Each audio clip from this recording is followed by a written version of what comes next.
सभा भेजने के फैसले को बीजेपी के ब्राह्मण कार्ड से जोड़कर देखा जा रहा है।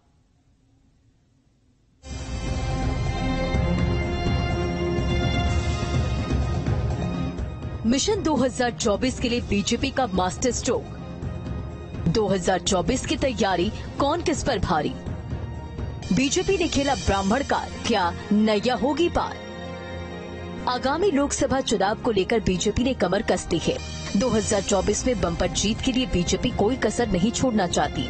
एक तरफ जहां बीजेपी अभियानों को धार देने में जुटी है, तो वहीं दूसरी तरफ वोट बैंक पर भी बीजेपी की नजर है। सांसद हरिहर दुबे के निधन के बाद खाली राज्यसभा सीट को लेकर बीजेपी ने प्रत्याशी का ऐलान कर दिया। राज्यसभा भेजने के लिए पूर्व डिप्टी सीएम दिनेश शर्मा को प्रत्याशी बनाया गया। बीजेपी के इस कदम को लोकसभा चुनाव से पहले ब्राह्मण कार्ड के तौर पर देखा जा रहा है। बहुत धन्यवाद आपका।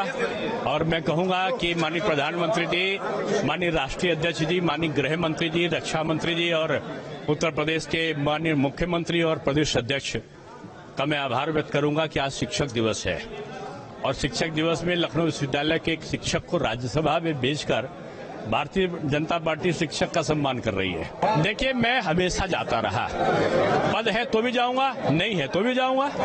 अगर आप मेरे उस कार्यकाल की बात कर रहे हैं, जब जिसको आप लोग अपने शब्दों में बोलते थे कि दायित्वविहीन, मैं दायित्वविहीन नहीं था। कार्यकर्ता का दायित्व था मेरे पास। जिस दिन उप मुख्यमंत्री की घोषणा हुई उसके दूसरे दिन से मैं कार्यक्रमों में लग गया और कार्यक्रम में मैंने पहले से 3 गुना कार्यक्रम कर दिए। तो ये पार्टी का कार्यकर्ता के नाते दायित्व था मेरा। कोई पुरस्कार या कोई अभिशाप मेरे लिए नहीं हुआ करता। मेरे एक ही लक्ष्य है, बीजेपी सत्ता में हो, मोदी जी के नेतृत्व में भारत स्वर्णिम इतिहास की संरचना कर सके, यही मेरी इच्छा होती है। नहीं, देखिए 2024 में तो इन सबका सुपड़ा साफ होने वाला है। दिनेश शर्मा जो कि राज्यसभा का नामांकन किया है, तो उन्होंने कहा कि पार्टी ने उन्हें जो दायित्व दिया है उसको निभाएंगे और वो चाहेंगे कि मोदी सरकार फिर देश में बने और जिस तरीके का कामकाज है वो प्रधानमंत्री मोदी लगातार करते रहें। ये साफ दिखाता है कि समीकरण की राजनीति हर जगह होती है। किस तरीके से मैथमेटिक्स के रूप में समीकरण को और पॉलिटिकल इक्वेशन को ठीक किया जाता है, कुछ वैसा ही चेहरा दिनेश शर्मा का है, जो कि ब्राह्मण चेहरा माना जाता है। और जिस तरह से पार्टी ने उन्हें राज्यसभा भेजने का काम किया है, परिणाम इसके 2024 में जरूर समीकरण के रूप में नजर आएंगे। दिनेश शर्मा का राज्यसभा में चुना जाना लगभग पक्का माना जा रहा है। डॉक्टर दिनेश शर्मा जी के बारे में आप सब जानते हैं। भारतीय जनता पार्टी के एक सामान्य कार्यकर्ता के रूप में कार्य करते हुए, विभिन्न दायित्वों का निर्वहन करते हुए, संगठन के विभिन्न पदों का दायित्वों का निर्वहन करते हुए, युवा मोर्चा के प्रदेश के अध्यक्ष के रूप में विभिन्न राष्ट्रीय दायित्वों का निर्वहन करते हुए, लखनऊ के महापौर के रूप में उन्होंने अपनी शानदार कार्य को आगे बढ़ाया। 2017 से 2022 के बीच में उत्तर प्रदेश के अंदर भारतीय जनता पार्टी की सरकार बनने के उपरांत उप मुख्यमंत्री के दायित्व, माध्यमिक और उच्च शिक्षा 2 विभागों की जिम्मेदारी का निर्वहन, साइंस एंड टेक्नोलॉजी का तमाम अन्य विभागों का नेतृत्व करते हुए उन्होंने शिक्षा के क्षेत्र में भी व्यापक रिफॉर्म किए, सुधार के लिए नए कदम उठाए। 5 वर्ष उप मुख्यमंत्री के रूप में कार्य करते हुए आज पार्टी ने उन्हें राज्यसभा उपचुनाव में भारतीय जनता पार्टी के प्रत्याशी के रूप में उतारा है। भारतीय जनता पार्टी के शीर्ष नेता हैं, उनका उत्तर प्रदेश राज्यसभा की रिक्त सीट के लिए नामांकन हुआ है और वह निर्विरोध निर्वाचित होंगे, ऐसा मुझे पूरा विश्वास है। और डॉक्टर साहब के प्रत्याशी बनने से, राज्यसभा में जाने का रास्ता साफ होने से हर कार्यकर्ता खुश है, हर माननीय हमारे विधायक और विधान परिषद के सभी सदस्य खुश है।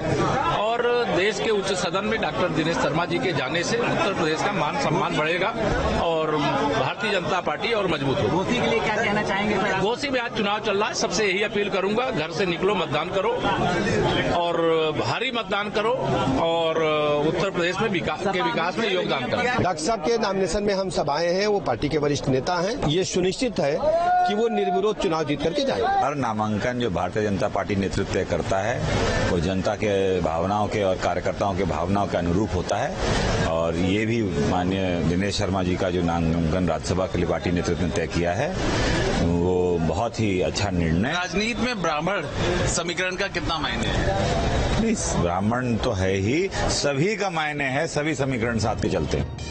योगी की ब्राह्मण विरोधी इमेज उनके पहले कार्यकाल से ही बनने लगी थी। यह छवि माफिया विकास दुबे के एनकाउंटर के बाद और भी पुख्ता हो गई।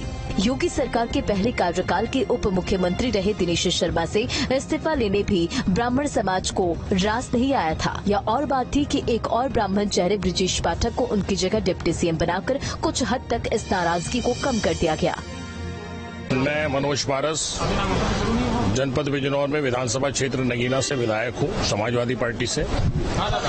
और जो आपने पूछा कि ब्राह्मण चेहरा दिखाने के लिए नॉमिनेशन कराया जा रहा है, आप जानते हो कि जब से इंडिया गठबंधन बना है तब से भारतीय जनता पार्टी की नींदें हराम हैं और वो इस लोकसभा चुनाव को जीतने के लिए हर भरसक हर हथकंडा अपनाना चाहती है। उसी में से ये भी है कि समीकरण को साधने के लिए इन लोगों ने नॉमिनेशन कराया जा रहा है, जबकि और भी समुदाय हैं उनमें से भी कराया जा सकता था, लेकिन भारतीय जनता पार्टी को अपने वोट बैंक को खिसकने की ये लगता है कि हमारा वोट बैंक खिसक जाएगा, इसलिए कोशिश की जा रही है। देखिए समाज हम जिस पार्टी से की राजनीति करते हैं, हम जिस पार्टी के कार्यकर्ता हैं, हम लोग जातिवाद की राजनीति नहीं करते।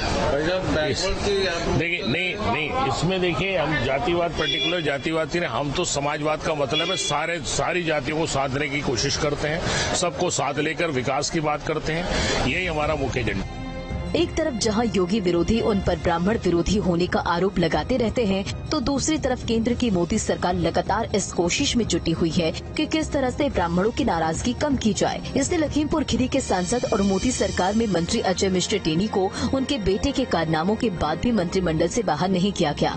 इसी प्रकार जब यूपी के कद्दावर ब्राह्मण नेता और काव्यत्री मधुमिता शुक्ला हत्याकांड में उम्र कैद की सजा काट रहे अमरमणि त्रिपाठी को जेल से बाहर लाने का रास्ता प्रशस्त करने की जरूरत पड़ी, तो योगी सरकार ने बिना किसी अड़ंगे के उनकी रिहाई के लिए सहमति दे दी। अब पूर्व डिप्टी सीएम दिनेश शर्मा को राज्यसभा भेजकर एक बार फिर ब्राह्मणों को मनाने की कोशिश की गई है। बीजेपी ने डॉक्टर दिनेश शर्मा को राज्यसभा चुनाव में उम्मीदवार घोषित किया है। राज्यसभा उपचुनाव को लेकर उम्मीदवार के नाम पर पिछले दिनों मंथन चल रहा था। केंद्रीय चुनाव समिति की ओर से डॉक्टर दिनेश शर्मा के नाम पर मुहर लगा दी गई। भाजपा ने इस कदम से प्रदेश के ब्राह्मण वोट बैंक को बड़ा संदेश देने की कोशिश की है। योगी सरकार के पहले कार्यकाल में डॉक्टर दिनेश शर्मा को डिप्टी सीएम बनाकर भाजपा ने संदेश दिया था। लखनऊ के मेयर से लेकर उन्होंने प्रदेश के उप मुख्यमंत्री तक का सफर तय किया है। इन दिनों वे पार्टी को जमीनी स्तर पर मजबूत बनाने में जुटे हुए हैं। उनके राज्यसभा उम्मीदवार बनाए जाने से उनके समर्थकों के बीच एक बड़ा संदेश जाएगा। डॉक्टर दिनेश शर्मा को यूपी के ब्राह्मण वोट बैंक के बीच अच्छी बैट के लिए जाना जाता है। अपने सरल स्वभाव के लिए वे जाने जाते हैं। उनके मिजाज को कार्यकर्ता खासा पसंद करते हैं। डॉक्टर दिनेश शर्मा योगी सरकार के 2017 से 2022 तक के कार्यकाल में उप मुख्यमंत्री की भूमिका में थे। यूपी चुनाव 2022 के बाद से वे संगठन के कार्य में लगे हुए थे। वे लगातार 2 बार लखनऊ के मेयर रह चुके हैं। साथ ही वे लखनऊ यूनिवर्सिटी में कॉमर्स के प्रोफेसर भी हैं। दिनेश शर्मा के पिता भी RSS से जुड़े हुए हैं। अब देखना होगा कि 2024 में किसके सिर सजेगा ताज और कौन होगा निराश। लोकसभा चुनाव से पहले ब्राह्मण कार्ड बीजेपी के लिए कितना फायदेमंद होगा, ये तो 2024 में ही पता चलेगा। लेकिन उससे पहले सियासी गलियों में यह मुद्दा